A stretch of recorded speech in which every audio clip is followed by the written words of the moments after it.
Get you the mic. Raise your hands. John, Gerrit Cole didn't have a ton of strikeouts, so how was he still able to frustrate your lineup?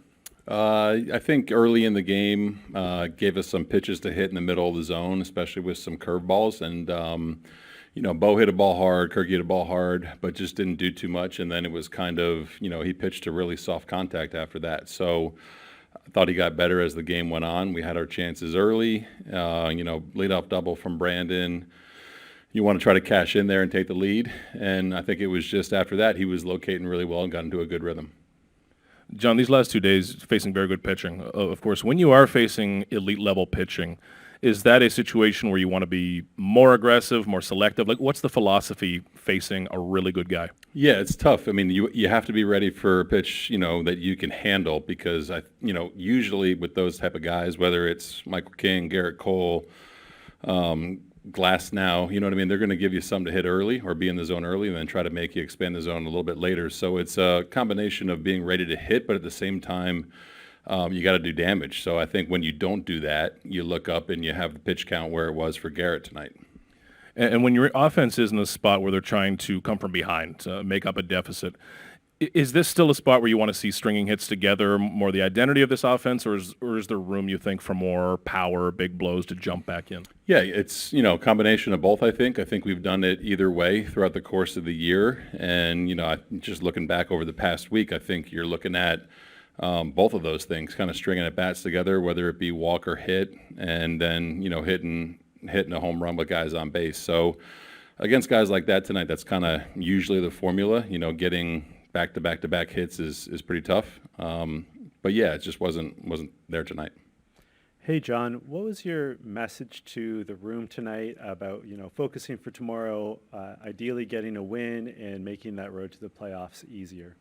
Haven't had a chance to talk to them yet, but they know where we are. It's you understand that you're facing two really good pitchers in the last 2 nights, as good as you're going to see. And, you have Chris Bassett on the mound tomorrow and you go try to win. That's it. You're taking it one day at a time, really. And they know that. I don't think that there's a reason to, reiterate that to them.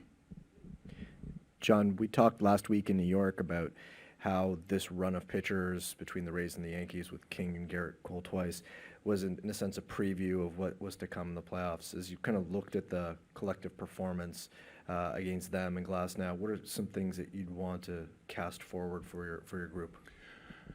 I mean, I think it's going to be tough, right? Whenever you're playing at this time of year or into the postseason, you're facing really good pitching. So, there's ways to take advantage of that, whether it be get on base and use the running game like we did in Tampa, or, string some hits together or try to do some damage. I think that, there were some good at-bats strung together throughout the game. And, a couple balls that were just missed, a couple deep counts, and just didn't really hit the pitch that we should. But I think going forward, it's just, you have to continue to, for one, trust the guys that are here and understand that they are a really good team.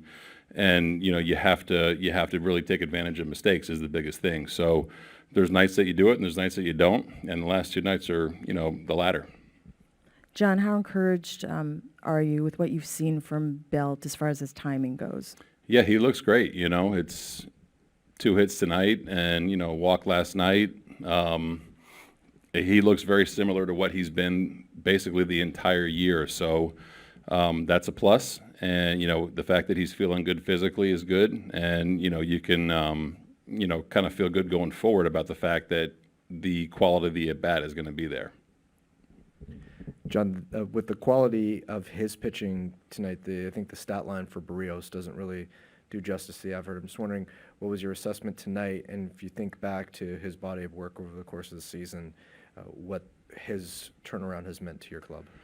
Yeah, I mean, tonight in general, really, really good first time through the order. And then, I think Judge is looking out over. Wasn't a terrible first pitch fastball, but, he's really good for a reason. And, he's done that to a lot of different people. But his fastball command has just been so good. And he was spotting it really well early in the game. Kind of lost it a little bit there with a couple walks. One was intentional, and then the walk to Glaber before Stanton gets the hit. But I thought he was really good. It was 10 strikeouts over 6. That's really all you can ask for. And there was basically 1 mistake pitch. So, he was really throwing the ball well tonight, and I think a really good hitter took a really good swing on a decent pitch. And over the course of the year, what he's done has just been another guy that is just constant and stable in your rotation. It's the Jose Barrios that he's been his entire career. So you can't speak enough about the body of work that he's put in this year, and a credit to him and Pete for working together and making some adjustments. But